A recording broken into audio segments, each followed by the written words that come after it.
How to change language on Discord.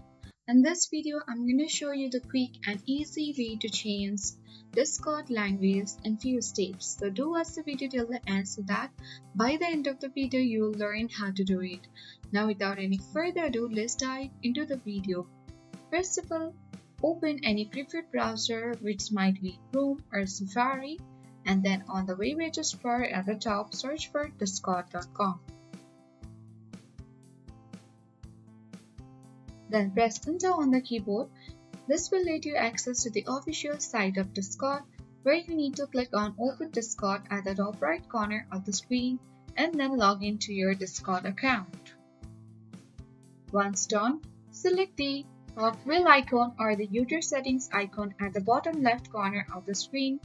This will let you access to the user settings page, where you need to scroll a bit down on this left panel, and then you will see the option of language, which is underneath the key binds option.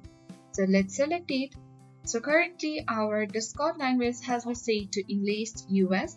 So you can easily scroll towards the bottom of the screen and search any preferred language of your choice. So let's select English UK, and as you can see a blink, so the Discord has already been switched to English UK. So in this way, you can easily change language on Discord. Thank you for watching and see you in the next video.